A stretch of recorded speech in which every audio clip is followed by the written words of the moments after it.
Hello friends, welcome back our YouTube channel Band Education. Today's topic is Biological Classification Part 2. इससे पहले आपने video देखी होगी, हमने उसका पार्ट 1 किया था और आज हम कंप्लीट बायोलॉजिकल क्लासिफिकेशन टॉपिक खत्म कर देंगे। तो आइए स्टार्ट करते हैं किंगडम फंजाई से। ये जो डायग्राम आप देख रहे हैं, ये डायग्राम है फाइकोमाइसिटीज का। तो फंजाई की बात करते हैं। तो कुछ फंजाई कैसे होते हैं, यूनिसेलुलर होते हैं, जैसे कि कैसे यीस्ट में। और इन यीस्ट का यूज किस में किया जाता है, ब्रेड में, ब्रेड बनाने में और बियर में। और जो कुछ फंजाई हैं वो क्या करते हैं, डिजीज कॉज करते हैं किसमें, प्लांट में और एनिमल में। जैसे कि गेहूं में पक्सीनिया रोग उत्पन्न होता है, पक्सीनिया डिजीज होती है, वो यीस्ट के द्वारा होती है। और कुछ एंटीबायोटिक के सोर्स होते हैं, जैसे कि पेनिसिलियम। ठीक है, नेक्स्ट सेकंड पॉइंट की हम बात करते हैं। तो जो फंजाई यूनिसेलुलर होते हैं वो फिलामेंटस होते हैं, और उनकी जो लॉन्ग बॉडी जो सिलेंडर सिलेंडर शेप में होती है, उसको हम क्या बोलते हैं, उस स्ट्रक्चर को हाइफी बोलते हैं। ओके। और हाइफी की जो नेटवर्क जो बनाते हैं, हाइफी जो नेटवर्क बनाते हैं, उसको बोलते हैं हम माइसिलियम बोलते हैं। ठीक है। देन ये हाइफी कंटिन्यूसली एक ट्यूब बना लेते हैं, जो कि कैसे किससे भरे होते हैं, मल्टी न्यूक्लिएटेड साइटोप्लाज्म से भरे होते हैं, जिसको हम बोलते हैं कोइनोसाइटिक हाइफा बोलते हैं। क्या बोलते हैं हम, कोइनोसाइटिक हाइफा बोलते हैं। और ये क्या करते हैं, ऑर्गेनिक सोल्यूबल को क्या करते हैं, ये एब्जॉर्ब करते हैं, ऑर्गेनिक मैटर को ये क्या करते हैं, एब्जॉर्ब करते हैं।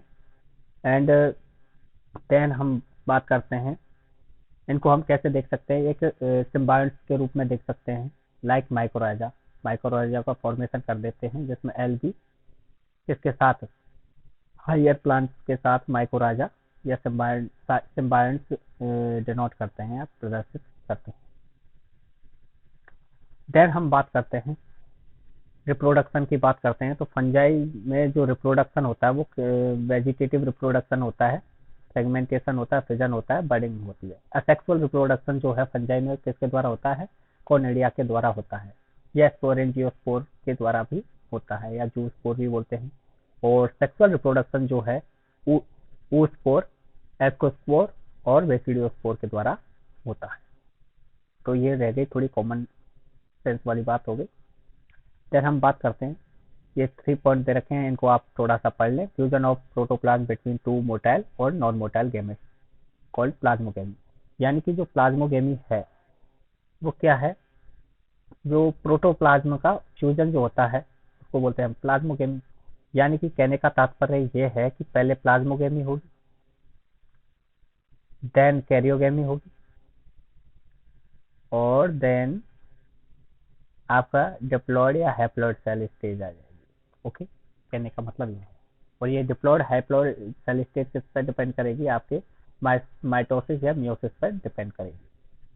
देन हम बात करते हैं some fungi the fusion of 2 haploid cell immediately result in diploid cells in other. Okay. Then हम बात करते हैं, यहाँ आप देख रहे होंगे 4 क्लासेस दे रखी हैं फंजाई की, जिनको हम आगे डिस्कस करेंगे। ये जो आप स्ट्रक्चर देख रहे हैं, फाइकोमाइसिटीज, एस्कोमाइसिटीज, बेसिडियोमाइसिटीज और ड्यूटेरियोमाइसिटीज की स्ट्रक्चर है। ये एनसीईआरटी में ये डायग्राम इंक्लूड नहीं कर रखा, लेकिन हमने आपको दिखाने के लिए यहाँ पे डायग्राम डाला है। बाकी ये 3 जो डायग्राम आप देख रहे हैं ABC, ये आपके एनसीईआरटी के डायग्राम है, फोर्थ हमने डाला है।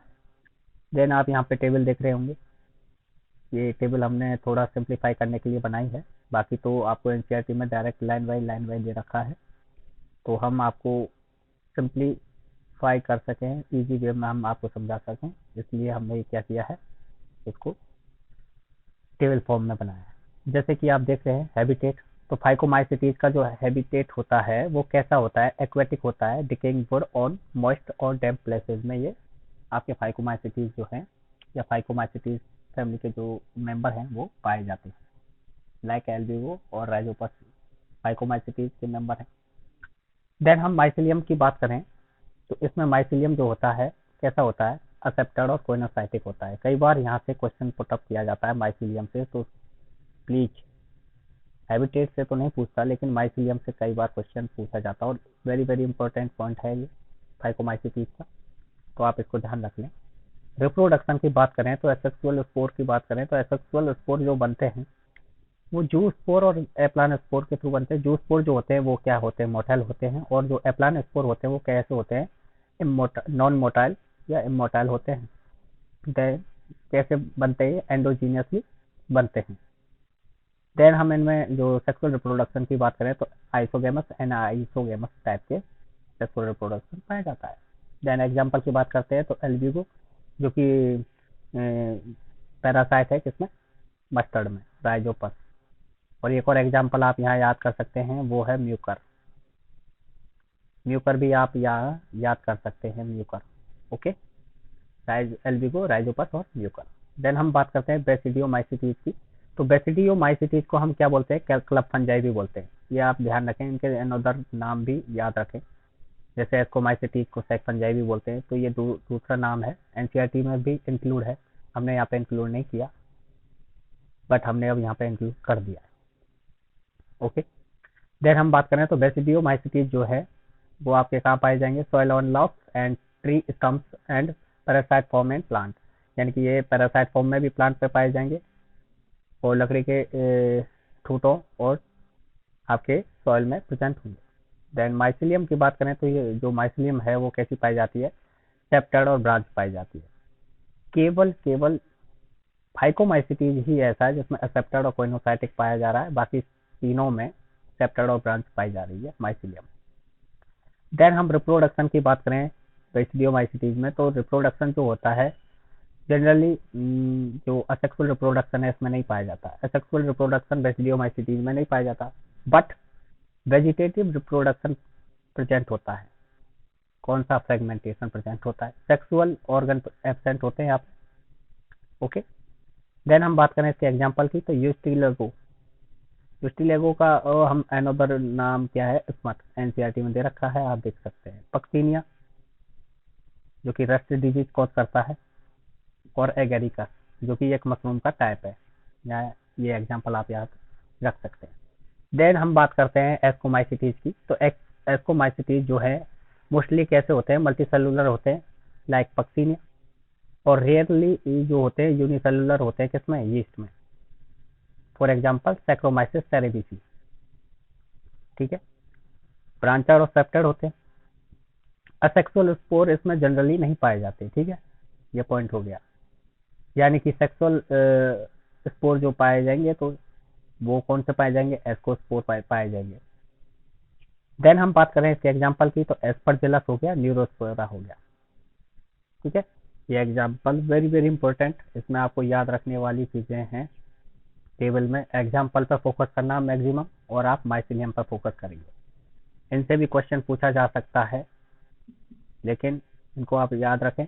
मोस्टली आपको ये चीज तो रटी होनी चाहिए, एग्जाम्पल और आपके माइसिलियम। ठीक है, पूछा जा सकता है, पुटअप किया जा सकता है, मैक्सिमम चांसेस है।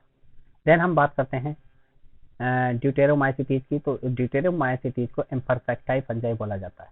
ठीक है, और large number of them decomposer, यानी डिकम्पोजर करते हैं, डिकम्पोजिशन करते हैं सॉइल में, और यानी कि ये किस में, हेल्प इन मिनरल साइक्लिंग में हेल्प करते हैं। ओके, देन हम बात करें इसकी माइसिलियम की, तो ये कैसी होती है, इसकी सेप्टेड एंड ब्रांच होती है।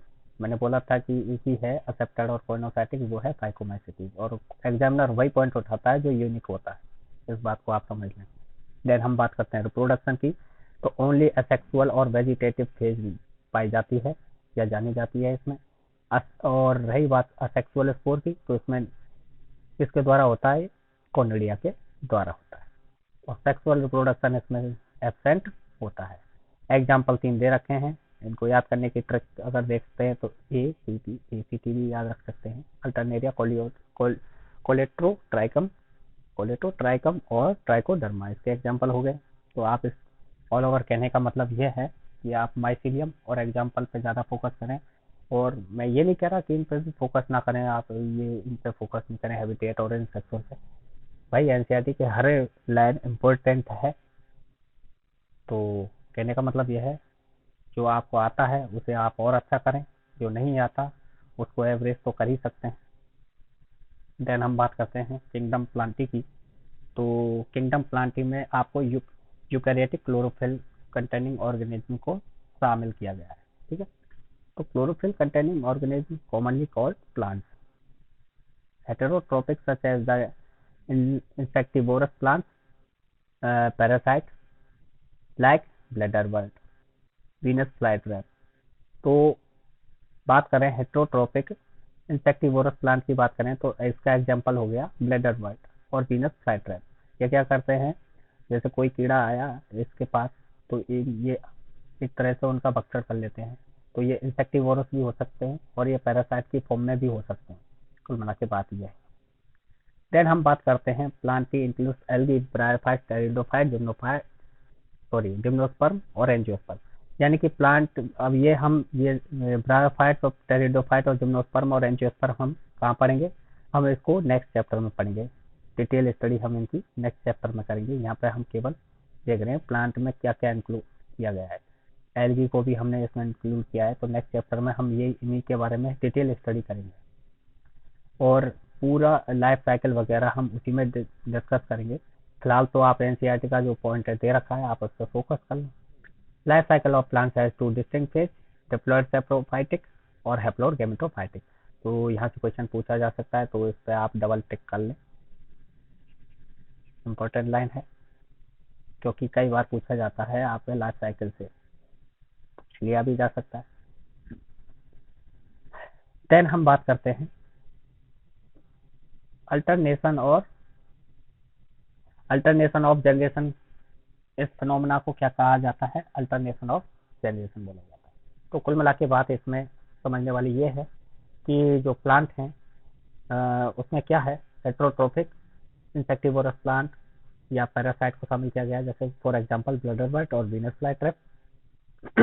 देन बात करें प्लांटी में इंक्लूड किया गया एल्गी, ब्रायोफाइट, टेरिडोफाइट, जिम्नोस्पर्म और एंजियोस्पर्म, जिनकी हम डिटेल स्टडी किसमें करेंगे, नेक्स्ट चैप्टर में करेंगे। और बात है यहाँ पे इम्पोर्टेंट, वेरी इंपॉर्टेंट पॉइंट जो है वो है diploid sporophytic and haploid gametophytic. ये लाइफ साइकिल इसमें पाया जाता है। ठीक है, नेक्स्ट बात करते हैं एनिमिलिया की। तो एनिमिलिया किंगडम में क्या होता है, स्टोरेज फूड क्या होता है, ग्लाइकोजन होता है एनिमिलिया किंगडम में। ठीक है, और जो मोड ऑफ न्यूट्रिशन जो होता है, मोड ऑफ न्यूट्रिशन वो होलोजोइक टाइप का होता है। ठीक है, और बात करते हैं इसमें हेटेरोट्रोपिक यूकैरियोटिक ऑर्गेनिज्म, प्लांट में भी यही है और एनिमिलिया में भी यही है, ये तो आपको पता ही है। देन हम बात करें इसमें जो स्टोरेज फूड है क्या है, ग्लाइकोजन और फैट पाया जाता है, और जो न्यूट्रिशन है वो किस टाइप का पाया जा रहा है, होलोजोइक टाइप का। ठीक है, हायर फॉर्म तो elaborate sensory and neuro motor mechanism, यानी कि इनमें जो सेंसरी और न्यूरो मोटर मैकेनिज्म टाइप पाई जाती है। देन बात करें हम वायरस, वायरल और प्रायंस एंड लाइकेंस की। तो यहाँ पे इसको भी हम डिटेल स्टडी करेंगे नेक्स्ट चैप्टर में। यहाँ पे एनसीईआरटी में थोड़ा थोड़ा दे रखा है, तो ये 6-7 पॉइंट दे रखे हैं, वेरी वेरी इंपॉर्टेंट हैं। और ये पॉइंट जितने भी दे रखे हैं ये साइंटिस्ट के बारे में दे रखे हैं, ये 3 पॉइंट। तो आप साइंटिस्ट का नाम भी याद रखें। तो अब इन पॉइंटों के बारे में डिस्कस कर लेते हैं, क्या बोलते हैं। ठीक है, in the 5 kingdom classification of Whittaker, there is no mention of lichen and some acellular organisms like virus, viral and prion। तो कुल मिला के बात ये है कि जो आर.एच. व्हिटेकर का जो क्लासिफिकेशन था उसमें मेंशन नहीं किया था, ना तो लाइकेन को किया था और ना ही एसेलुलर ऑर्गेनिज्म जैसे कि वायरस, वायरल और प्रायन। यानी कि 5 किंगडम तो दे दिया उसने आर.एच. व्हिटेकर ने, लेकिन उसने क्या इंक्लूड नहीं किया था, ना तो आपके लाइकेन को इंक्लूड किया था, ना ही वायरस, वायरल और प्रायंस को किया, इसलिए फेल हो गया। तो ये तो सिद्धांत है प्रकृति का, ये खाता और दूसरा जाता है। तो ये साइंटिस्ट अपना एक्सपेरिमेंट लाया, तो दूसरा उसको विफल करने के लिए दूसरा अपना एक्सपेरिमेंट करेगा, तो उसका तोड़ निकाल दिया, उसका चलेगा, फिर उसके बाद और आएगा, तो ये चलता रहता है। देन हम बात करते हैं वायरस जो है वो आपके नॉन सेलुलर ऑर्गेनिज्म होते हैं। ठीक है, इंपॉर्टेंट पॉइंट, डबल टिक। ये 3 पॉइंट हैं, ये वेरी वेरी इंपॉर्टेंट हैं, इनको आप याद रख लें। साइंटिस्ट का नाम पूछा जा सकता है। जो बेजर बेजरनेट जो थे एमडब्ल्यू बेंजेरिक जो थे, वो उन्होंने क्या किया था, उन्होंने एक इन्फेक्टेड तंबाकू का प्लांट लिया और उसको,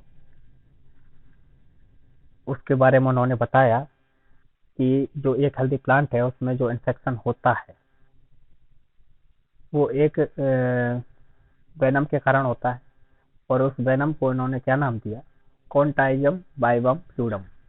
तो ये क्वेश्चन यहाँ से पुटअप किया जा सकता है कि कॉन्टाइजम बाइवम फ्लूडम किसने दिया था, तो एमडब्ल्यू विजेनिक ने दिया था। और वेनम और पॉइजनस फ्लूइड गिवन बाई किसके द्वारा, लेबोनिन लेबोनस्की द्वारा दिया गया था। आई एम सॉरी, इवान वॉस्की है। देन हम बात करें किसकी, स्टानले की बात करें, तो स्टानले ने क्या किया था, वायरस को क्रिस्टलाइज फॉर्म में देखा, और उसने देखा कि इसमें जो मॉलिक्यूल थे लार्जली प्रेजेंट थे वो प्रोटीन थे, और जो वायरस होते हैं वो कैसे होते हैं, ऑब्लिगेट पैरासाइट होते हैं।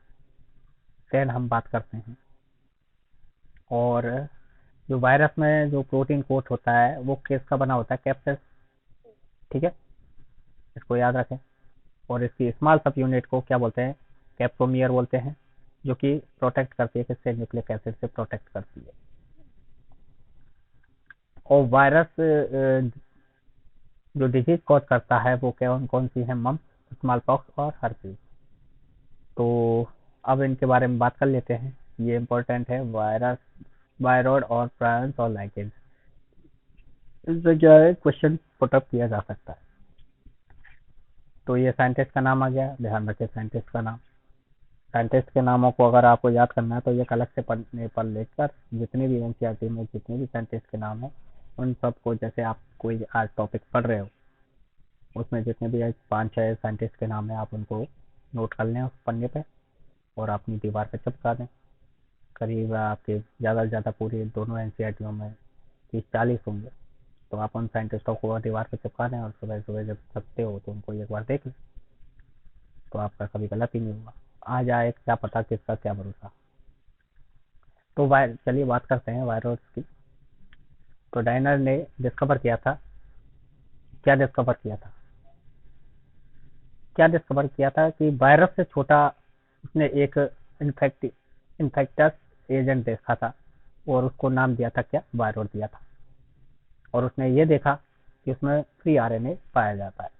और एक आपकी नॉलेज के लिए आप बता दूं, और आपको पता ही होगा शायद, कि वायरस में या तो डीएनए पाया जाएगा या आरएनए पाया जाएगा, दोनों एक साथ नहीं पाए जाएंगे, सीधी सी बात ये। देन बात करते हैं, लिख the protein code that is found in virus, यानी कि जो प्रोटीन कोड है वो वायरस में, इस टाइप के वायरस में नहीं पाया जा रहा, यानी कि वायरॉइड में नहीं पाया जा रहा।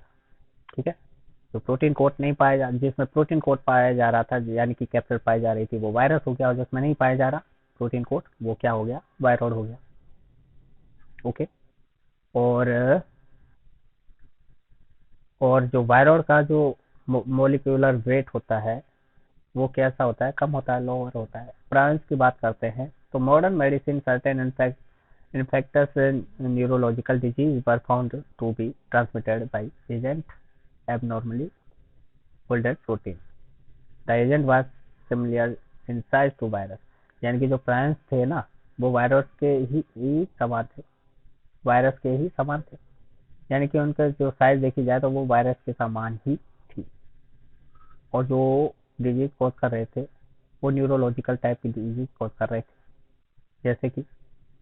जैसे कि bovine spongiform, okay, PSC disease cause कर रहे थे, Jacob disease, chromium Jacob disease भी कॉज कर रहे थे। तो ये प्राइम्स के द्वारा डिजीज, न्यूरोलॉजिकल डिजीज कॉज की जाती है। और लाइकेंस के बारे में हम बता दें कि ये सिम्बायोटिक एसोसिएशन करते हैं, या यानी कि सिम्बायोटिक फॉर्म में पाए जाते हैं।